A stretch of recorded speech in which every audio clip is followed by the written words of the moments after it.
Last time on Baldur's Gate 47,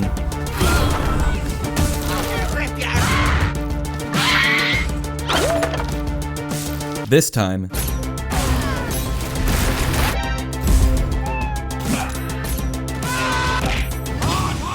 after reading through all of your comments, don't worry guys, I also hate my voice. Your suggestions made me realize that I'm doing this wrong. After being reminded 47 works alone, we'll be going the rest of this adventure solo, leaving the others to die of boredom, or other ailments, back at camp. There was also a lot of discussion about my poor choice of 47's class, including one guy suggesting I play like a Skyrim stealth archer, for some reason. We went to Withers to respec with the goal of being an assassin rogue and College of Lore bard. You've got mail. This would have been a good opportunity to do the one level in each class achievement so that you can get all the different class dialogue options. If throwing away over 20 hours for an optimally unoptimal build wasn't torture enough, we're also going solo on Tactician difficulty this time, just in case you've been wondering why this video has been taking me so long. So let's quickly get caught up to where we left off. We started off once again as a criminal rogue because first and foremost, Agent 47 is a sneaky killer, and murder is still illegal. But we allocated his skills and abilities a bit differently this time around. We dumped dexterity since our plan was to avoid combat, completely forgetting about our very first target. Unless we save scummed literally every hit fishing for criticals, we couldn't kill Zulk solo on Tactician. And yes, we did try to shove him down a hole. So this is the only target I broke the solo rule for. By casting Butterfingers on Zulk, Lae'zel was able to use his own weapon against him. And after easily escaping, we landed on the beach and leveled up, multi-classing into Bard. This made 47 more convincing, gave him better stamina, and the ability to use distractions, knockout and laughing gas, first aid, and the drums. This time around we also added Astarion to our party. A shame he couldn't stick around for longer. We put a point into Wizard at level 3 so we could use smoke bombs, a taser, adrenaline, and tapped into 47's peak human conditioning. We also picked up a ton of abilities that we'll never use because they're trash. Just because we're multi-classing into every class doesn't mean 47 can suddenly throw fireballs. I'm still sticking to abilities he has or ones that are similar enough and we can justify, even if they're crap. We made it through the Hag's lair and caught her waiting in ambush. We couldn't sneak behind her, and even if we did, 47 didn't have the strength to pull up hatches. Not that we needed to anyways. At level 4, we put a point into Ranger because 47 is a bounty hunter that excels at urban tracking. It's like this one level was made for him. This rerun also gave us the chance to redo the forced combat scenarios from the last video. Turns out you can actually retrieve the Shadow Druid letter at the docks without fighting the Mud People. You just need to know exactly where it is. Our next target was Kaga and the Shadow Druids, but without an extra body to place barrels during the dialogue, it was a bit trickier. We tried taking them by surprise and attacking mid-conversation, but our lousy dexterity meant we'd roll low initiative. To be more alert and improve our reflexes, we downed our gamer sups, lit the candles, and extinguished the Shadow Druid uprising.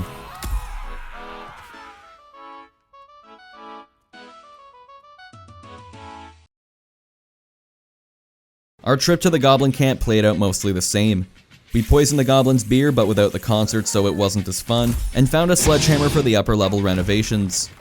Our second forced combat scenario was freeing Halsin. No matter the dialogue option, we couldn't free him without a fight, so the time for talking was over. It's time to push buttons. Shooting the lever next to his cell freed Halsin, and we could remain hidden while he slaughtered the goblins.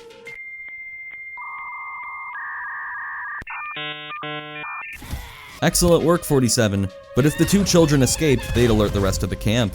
Killing the younglings would put us in combat and doesn't really fit with how we want to play. So to save the druid, we needed to think like a druid and build a wall. Well, a few. Blocking off the exit ensured the children couldn't escape, so they just sat there shitting their pants. And stopping the Beastmaster from opening the warg pen bought Halsin enough time to eat the goblins before they'd escape their pen. After Halsin's meal, the goblin leaders went down in the exact same ways, and with that, our adventure continues.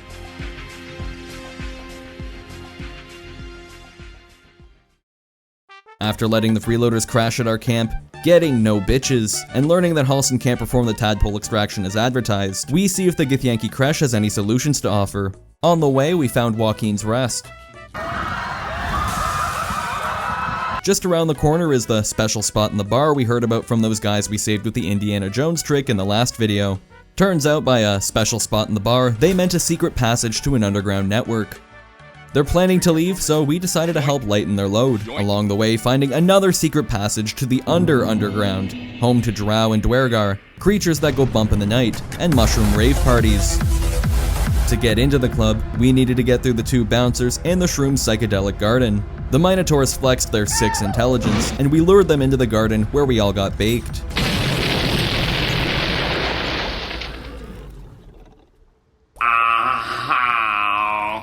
The fungus folk let us in, but they were singing the blues due to raids from the local Dwergar hunting a gnome the Myconids harbored. This fugitive's crimes: stealing somebody's LED sketchers, which she gave to us in exchange for an antidote to cure her poison, and the promise of Dwergar corpses. With 2 bounties on the Dwergar's heads, we had our next targets. The Underdwarves bore the crest of the Absolute, so it was safe to assume disguising as a drow would help us gain their trust. That, and I really just wanted to show off the new drow armor we found that completes our disguise. We pulled out our True Soul membership card and the Dwergar let us pass on. Should have seen it right away. But we needed them to pass away. Unfortunately, the big guy had taken notes from the Myconids and could raise an army of his own. But we could stop that with a romantic gesture. The Underdark is home to the Susserbloom, flowers that shut down all other magic in their vicinity. So we place-pocketed an anti-magic flower into his backpack and shoved him off the ledge. If only he wasn't an unusually large 205 kilogram dwarf. 10 strength wasn't enough to knock him down, so we followed up our romantic gesture by whipping out our giant stick. The nearby arcane tower is home to a trove of interesting items, including the steroid stool, which boosted our strength to 21 while sitting in it. Unfortunately, we couldn't turn it into a wheelchair, but we could break it and use one of its legs as a club. We reunited the 2 Dwergar and realized there's still 2 more lurking out there. We couldn't defeat them all. But he could. Sovereign Spa wasn't the only mushroom with a desire for dead Dwergar. Sovereign Glut's circle was wiped out by them and he wanted revenge. After agreeing to help him, he followed us around, meaning we had a beefy boy and access to his Myconid mushroom magic. Unfortunately, wrangling the Boule was a harder task than I'd like to admit, and yes, that is how you're supposed to pronounce it. I tried having the Hook Horrors ambush him, I reloaded earlier saves and tried to lure him into the psychedelic garden. I even tried to have the Minotaurs kill it for me, but nothing worked because for a giant territorial beast, he's a giant fucking coward who ran from every fight. So what do you do when all 3 of your plans fail? Combine them. By recruiting one of the bouncers, enraging the hookers, and setting explosives, we managed to kill and subsequently recruit the giant land shark. I think I underestimated just how strong he was, because he took out the big Dwergar immediately, making the whole Susserbloom strat completely unnecessary. The final 2 were obviously not a challenge either, and just like that, we claimed the beach outpost, completing 3 contracts in 1. Or so we thought. Angry that Sovereign Spa offered no help and did not welcome him into their circle, Glut wanted Spa dead so he could control the colony. So our choices were turn on the Mushroom Kingdom, or Glut and his new pet Boule. It's not that we couldn't assassinate Spa, it's just that shit is fucking trash, dog. So we sided against Glut, thinking we could make it to the boat and escape. Sublime! Through sheer dumb luck, Glut's rebellion was over before it could even begin, and the beach gained a new watchdog. Our latest mission had gotten us to level 5, and at this point there were only a few classes left that made sense for Agent 47. Ultimately, we put our next level into the best cleric subclass. Now we could disguise ourselves and wear hats at the same time. Nice. We also got 3 actually helpful and fitting cantrips, and some spells that we probably won't use but still kinda fit, I guess. We chose to revere Tamora, but I'm sure someone in the comments will tell us who we should have chose instead. Don't care. We need all the luck we can get. Spa and the Myconids rewarded us with the contents behind curtain number 1 as promised, an invisibility hood, and the corpse of a drow reading a book. As hot and steamy as Jellyfish Karma Sutra sounds, it was just an illusion, hiding the secrets of a forge that can make adamantine equipment guarded by a fierce protector. Conveniently, this just so happened to be where the Poison Gnome's comrades and our next target were. The Dwergar were being led by True Soul Nere, and Spa wanted his head. Hopping on the boat, our goals were clear: kill Nere, save the gnomes if we can, and kill the Forge's Guardian. Nobody told us to do the last one, but I thought it would be a fun little challenge. As we sailed blindly into darkness, we were approached by a Dwergar vessel. We produced the missing boots, and the captain took us to Grimforge without raising any suspicion. Upon arrival, we found out who lost their boots, and she thanked us with our choice of 2 turds. So we changed our fate and kept her LED runners. We also found Nere. Sort of. Caved in and slowly being killed by poison, he and the other trapped gnomes would die if something wasn't done soon. Oh no! Anyways, just like in the Hitman games, there's more than one way to approach Nere's assassination, such as inciting a civil war. All the Dwergar here were faithful to either the Absolute or their purses, and Nere was behind on payments. To stoke the flames of insurrection and get them to turn on each other once Nere was out, all we had to do was blind the Absolute. What?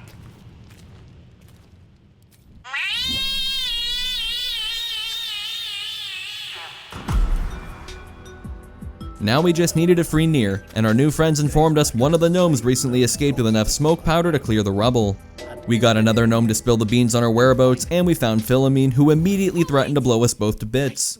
A ballsy move, even more so without any explosives.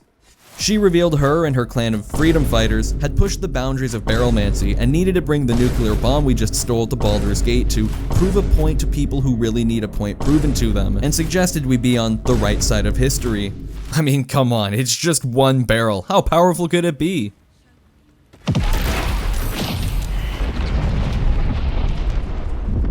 Oh, apparently gnomes would kill for even just a small vial of it, which, Wait. yeah, we stole that too. With no other option, she phased out of existence. Understandable, but she did leave behind a map that marked the location of some regular smoke powder we could free Nere and the gnomes with. In the meantime, there were still opportunities to thin the herd of Dwergar on both sides before the conflict came to a head. We scared off some spiders, found 2 Dwergar enjoying one last drink before permanent sobriety, hid the bodies, and got rid of the 2 men shoving dead gnomes into the water, sadly in not as exciting of a manner. The hardest to deal with were the group of 3 abusing the Rothae to clear some rubble that led to the Adamantine Forge. With a very lucky roll, we convinced the beasts to rise up against their oppressive overlords. A good shove and a 1 in a million shot enrolled 2 Dwergar into the Grimforge flight program, while a critical hit from one of the Rothae completed the hat trick.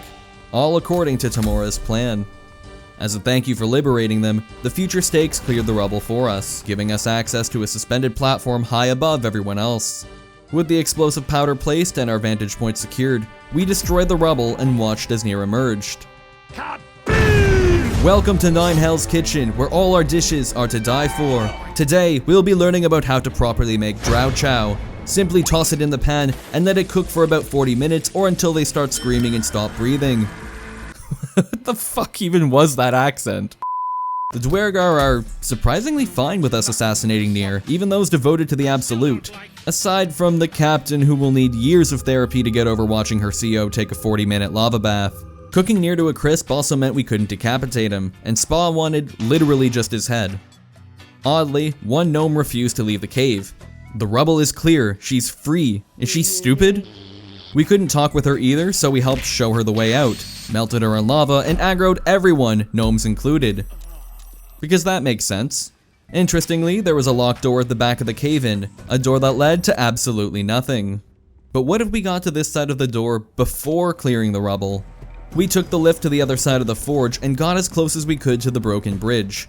Now, 47 can't teleport, but for the sake of science, let's assume glitches are canon and say he can.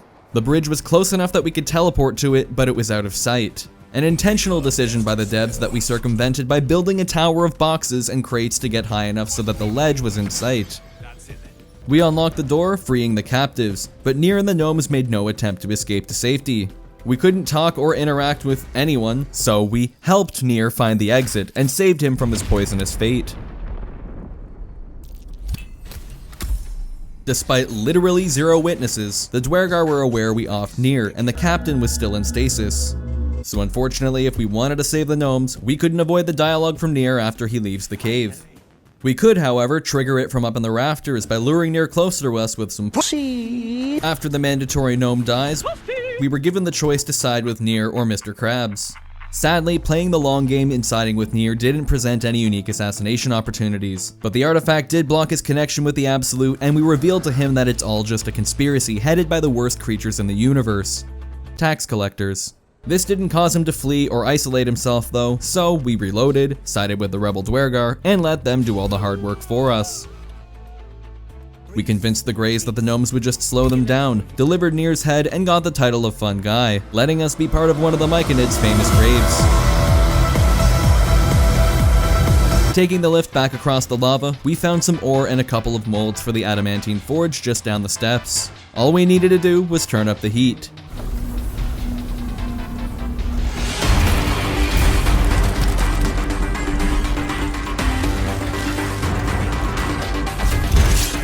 At 450 HP and strong enough to one-shot us, taking down the adamantine machine was a difficult task. For those who forgot, we were fighting in a room with a giant hammer. With only one strike left, things were looking pretty grim for Grim. What?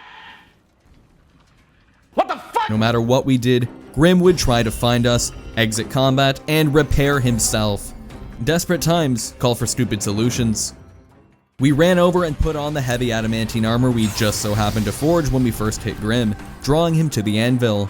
With a higher armor class, there was a better chance that Grim wouldn't hurt us. Unfortunately, we couldn't avoid the earthquake, and with our movement halved, we couldn't disengage and jump to safety. So, this is what the little guy feels like.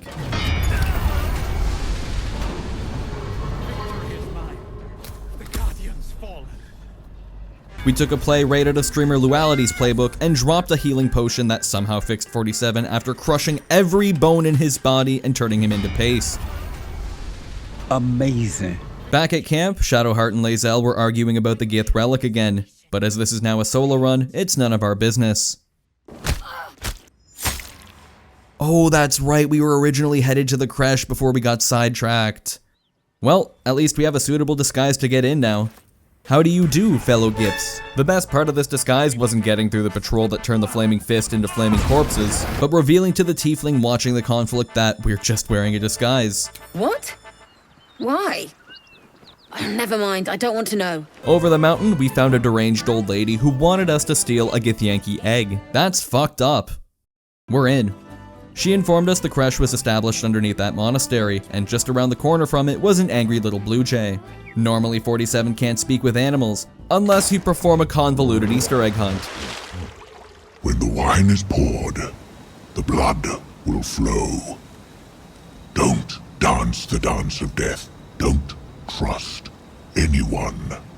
Thankfully that's not necessary here since we could just use a potion, because this little guy actually gave us assassination targets. My nest. That's up on the roof with the eagles. Eagles are pricks. Please, please kill the eagles. They're the worst. Atop the monastery was this thing, and two eagles with a nest that looked a little bit too big for a blue jay, but they were nevertheless atop a monastery. Oh, but they were now on the same level as their primary food source.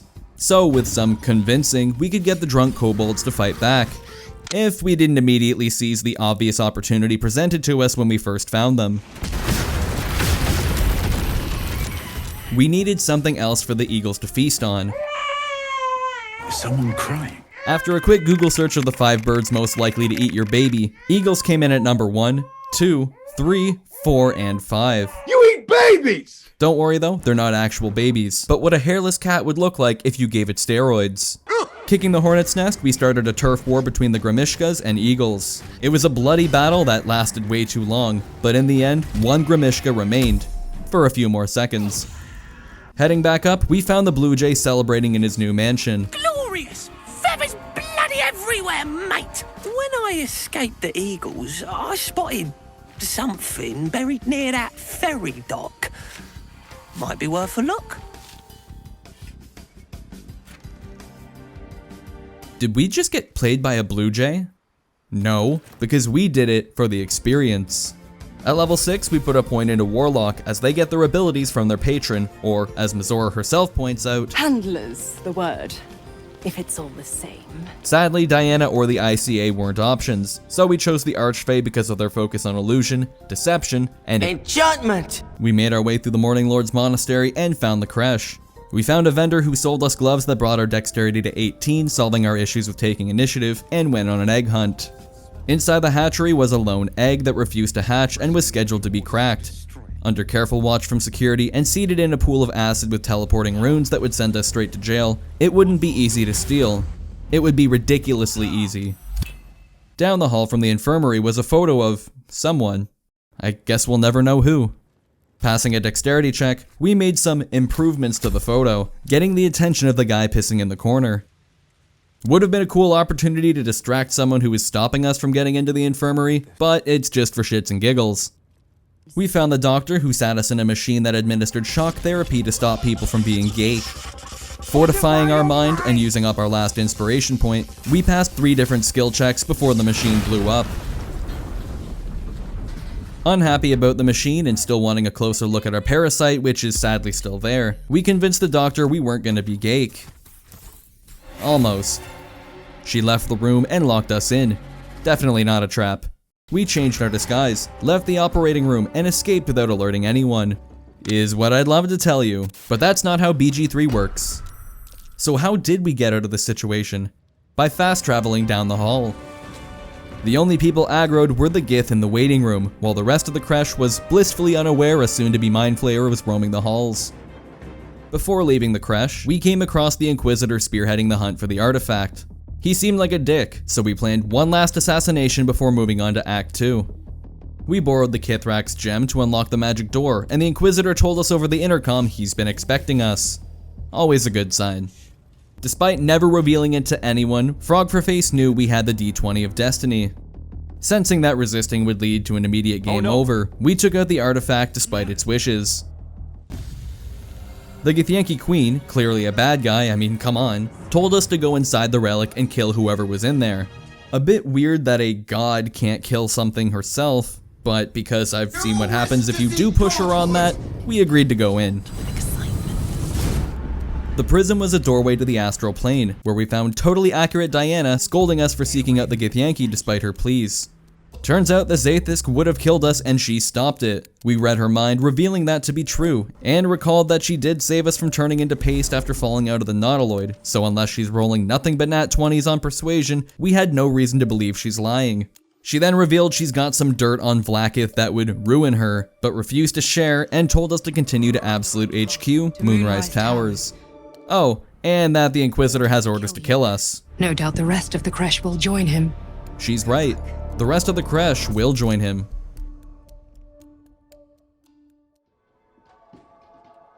We popped back through the portal and immediately popped a smoke bomb, then shot some arrows of darkness to keep covering us, and somehow the Githyanki noticed absolutely nothing unusual about this. We continued until we got to the far side of the room where we found 2 statues of Lathander. There were plaques underneath hinting that they should be facing either east or west, so it was time for some redecorating. Unfortunately, the gears were a bit rusty on the other platform, but it's nothing some WD-40 couldn't fix.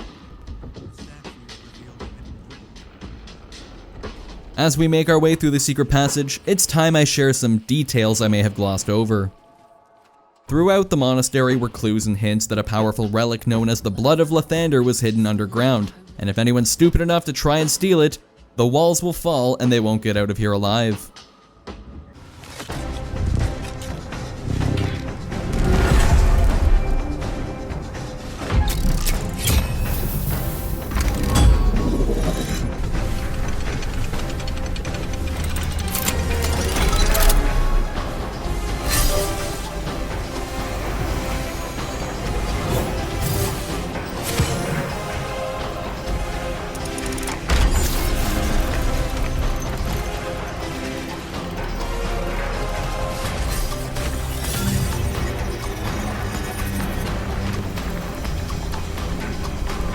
In case you were wondering why that one statue head was begging for forgiveness, well, now you know. We could stop the lance and escape our cell by inserting the Dawn Master's crest, but we, seem to have misplaced it. So we've only got 4 turns to figure a way out of this mess. If you're a firm believer that 47 gets his powers from his attire, then we could use Nere's boots to Misty Step right up to the portal. And if not, well, then it's a good thing we could build a staircase out of boxes.